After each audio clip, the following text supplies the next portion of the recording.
Roger Stone, former head of the Trump campaign, Trump insider, will be joining us at the start of the next hour. Then Mike Cernovich, who has a lot of amazing sources, a great investigative journalist, just broke the Susan Rice story that Bloomberg and ABC were sitting on, forced them to release that.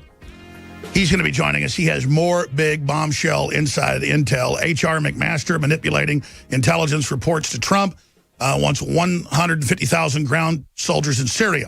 The big news is I have my own Pentagon sources and others, and they said the ground war has already begun, and they would not give me the details, but they said, look, it's already in the news, Alex. They're just not calling it that.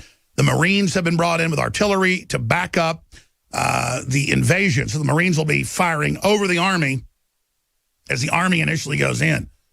So they got the Marines and their artillery in, thousands and thousands of special forces.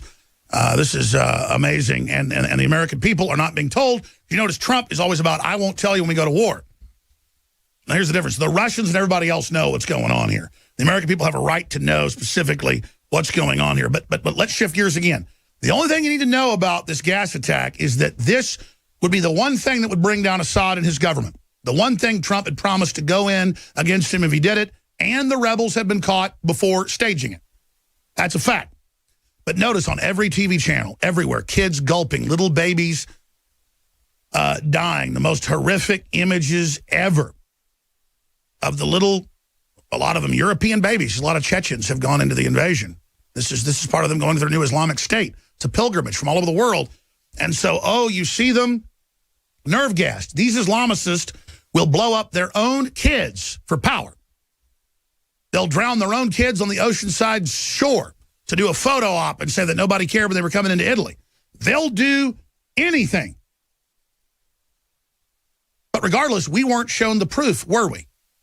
Now, again, this is not a Trump bashing exercise. I'm going to give you the other side of the story here in a moment. But let me tell you what's the coup de grace or the final blow, the cherry on top for me.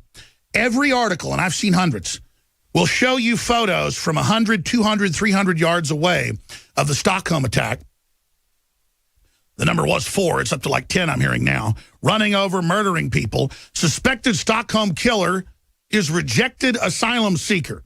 But notice, it's a photo from hundreds of yards away. If you're a TV viewer, Infowars.com/show. Here's another one.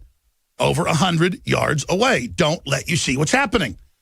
London Telegraph. And I looked everywhere. They will not show you images of the dead children killed by another Wahhabist, because they don't want to make it emotional. The BBC won't even say it's a Muslim attack. McMaster famously in a speech said that Islam's not behind ISIS or Al-Qaeda. The hell it isn't, bro. You're totally countervening everything Trump stands for and what we stand for. I don't want to make McMaster some enemy. I said give him the benefit of the doubt. He did neocon stuff under neocon command. Let's see what he does when he gets under Trump. And I'm seeing the same duck walk I've seen before. Looks like a duck, acts like a duck, quacks like a duck. And here's the deal. The neocons love the cultural revolution in America, dumbing down the families, breaking up the families, creating a police state, leaving the borders open, selling out America, not having infrastructure. They're the same people as Obama. They're globalists. It's a different party. They all work together. And both parties were going after Trump. Both parties were saying he was a Russian spy. So let's go over the calculus of why Trump did this. And I'm going to come back in the next segment and give you my sources, what they said, not the specifics of who the sources are. But I can see this myself. They're all calling Trump a Russian agent because he doesn't want war with Russia and was following what General Flynn told him about how this whole thing was a setup and how they were opening up Europe through Syria to flood them with Muslims. So Trump doesn't want to do that. So Trump's in office. He's not a Russian agent, no connection to Russia. His top team tells him there's no issue with Russia. The real issue is China, as you're about to see. Major war probably there. Major task forces steaming into the area. Look at drudgereport.com. Next move, Navy moving towards Peninsula. Kim Jong-un says he's not scared, ready for war. Still firing missiles at Japan and threatening to nuke South Korea. That's a real threat. That's somebody threatening folks. That's somebody with weapons. That's somebody taking over the South China Sea with China and telling our ships they can't even go through and boarding ships and robbing people. Piracy, that's real. That's a major superpower, basically. Not little Syria getting ganged up on again. U.S. Navy strike group to move towards Korean Peninsula. U.S. official. It's on. The surveillance planes are in the air. The big jets up there with big chemical lasers in their noses. The DC-10s are ready to shoot down the missiles. It's on. So the Chinese president's coming in. Trump wants to look tough in front of him right as the missile strikes begin. He knows there's been a chemical attack. He can't prove one way or another whether it's true. The intelligence is given to him showing it's real and showing the facility that Special Forces had video of, that's now been released to the mail, showing canisters of what appears to be chemical weapons. And then they tell him, sir, they agreed 4 years ago to give this up to the Russians, and the Russians were supposed to destroy it in place or fly it out. Here it is, sir, out in the open where they're loading it on planes. And you know what? It's the same base, and it is chemical weapons. Why aren't the Russians showing photos or videos saying it isn't? We're going to get to some of that. I have that here in my stack. So you've heard the con, now let's hear the pro. Because I'm not riding the fence here. I'm not exactly sure what's going on. I know what happened in history. I know the players. I know what's happening in Syria is wrong. Go ahead and scroll down for TV viewers. It's there, exactly. You can see the chemical weapons that the Syrians agreed to destroy 4 years ago. That's them with them. Then you see the exact same canisters at the airbase. And notice the Russians say they had a couple hours notice. They pulled the MiGs out and they pulled the munitions out, so they wouldn't be destroyed, obviously, so there wouldn't be a giant poison gas cloud. What was Trump thinking there? There's a nearby town like 300 yards away. I'm just saying. That's what I heard. Like, you're gonna cruise missile chemical weapons and create a giant chemical cloud? 100 times worse than this village? I mean, that happened at Camisea in the Iraq War. They blew up one of the big sites, and that was Gulf War syndrome right there, mainly, was our troops. The chemical weapons detectors went off everywhere in the region. A lot of folks later had their brain stems rot. They didn't get a full dose. They got enough to kill them a year or two later. Remember that? So you've got these chemicals, and he had them. He said he had them. They caught the rebels using their own chemicals that Hillary gave them. That's in the news. Assad goes, of course I won't use them. I'll give them up. Remember, there's a red line. Give them up or we'll attack. He goes, fine, here are my weapons. A year later, the rebels launch a chemical attack to try to draw us in. So why hadn't the Russians gotten them out? Why didn't they follow the agreement?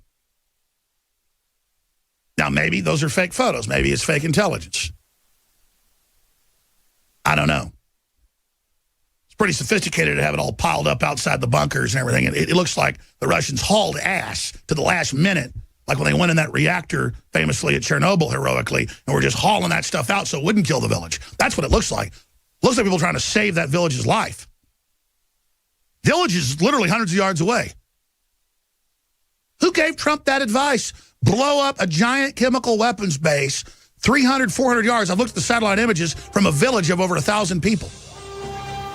I mean, one canister of that would kill the whole village. You're going to hit that with cruise missiles and aerosolize it? I can't believe that the Russians didn't haul it off further, but I guess that's all they could do in the couple hours notice they had. Anyways, they say it was 30 minutes. My info is so. We'll come back and finish up with the calculus here of pro and con of why Trump did this, and then get into the big news. The ground war has already begun in Syria. It's already begun.